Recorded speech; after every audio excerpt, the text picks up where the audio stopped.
this surge of business, and then March 15th, middle of March happens, and crickets. Nothing. There were no bookings. Everything closed. Of course, you know, we were told 2 weeks.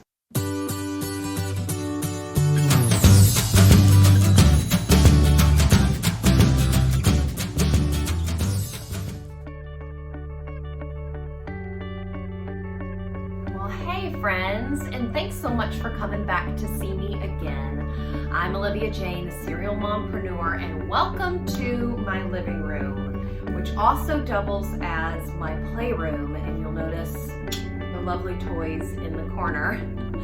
Thanks again, like I said, for coming. And before we get started here today, I would really love if you guys would hit that subscribe button if you want to hear about all things mompreneur.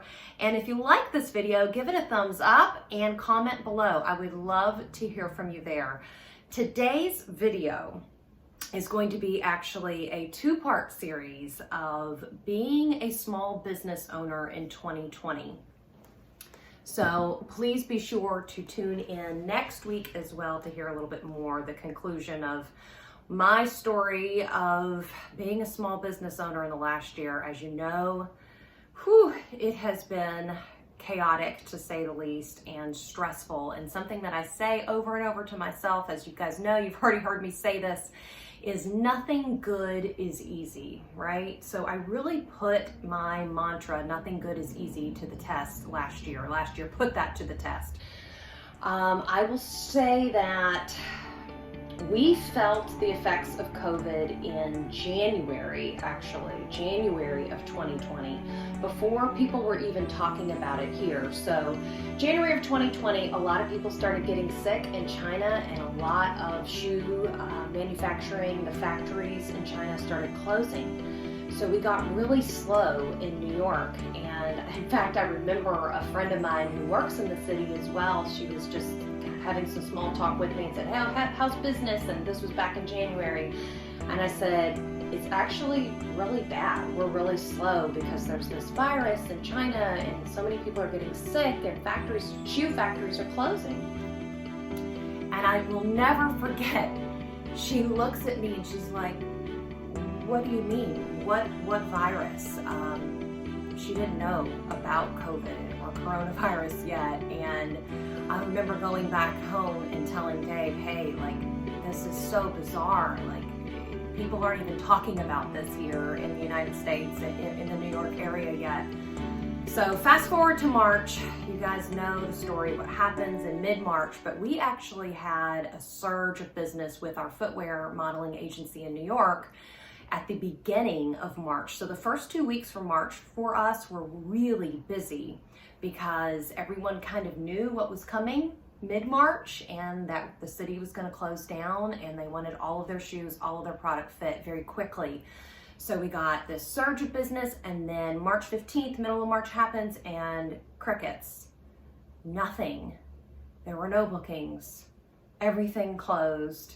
Of course, you know, we were told 2 weeks. And I remember having a conversation with my dad, who's also a small business owner and has been lifelong entrepreneur. And he was trying to encourage me. He was like, okay, Olivia, you know, they're saying 2 weeks, but let's say worst case scenario, it's 3 months. Do you think your businesses could hold on? Could you do it for 3 months? And I was like, Dad, you know, that sounds awful, but yeah, I think we could sustain 3 months. So you guys know the story once again. Days turn into weeks, weeks turn into months. We're going through this. I would say I hit a low point personally, end of spring, beginning of summer, and I started battling with depression. And I would say I have battled with maybe like small bouts of mild depression in the past, but nothing like this. And for me, it was, sure, financially, I was worried about our businesses, where are these businesses going? It was so disappointing to see these businesses suffer after pouring so much into them for so many years, but it was also a huge lifestyle change for me. So just to give you the backstory, Dave and I had worked so hard for a couple of years, and we had gotten to this place that we had finally hit the perfect balance for us. So I was out every day working as one of the footwear models and managing the other models as well in New York City, out doing what I love. And Dave was home with Calvin and managing all three of the businesses. So the modeling agency, the bounce house rental company, and our rental properties that we own and manage as well. He was doing all of the business management and staying home with Calvin full time throughout the week. So that was perfect. That suits our giftings, abilities, even our personalities. We had finally hit this sweet spot as a family. And when everything closed down and I was home more, it's really hard for me. I have worked outside of the home for so many years that was a really tough adjustment. So a couple of things that got me through that was a group of small friends who are also faith-filled people that really encouraged me and prayed with me through that time. And also I went on some antidepressant medication, and that is, I would say, really tough to kind of admit. I want to be honest and raw with you guys and just encourage anybody else that, especially small business owners, this has been really tough.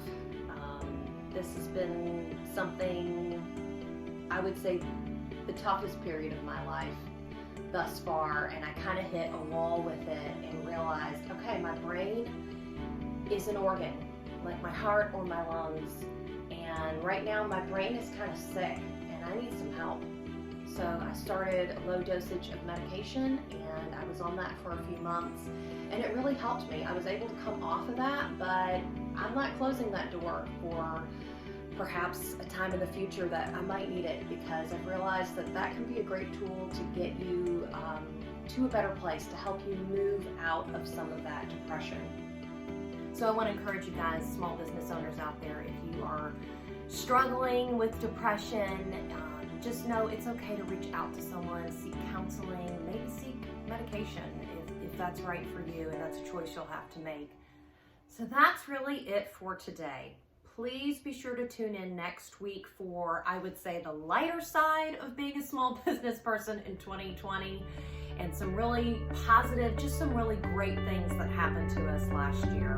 So in the meantime, please remember, especially you small business owners, you mompreneurs, nothing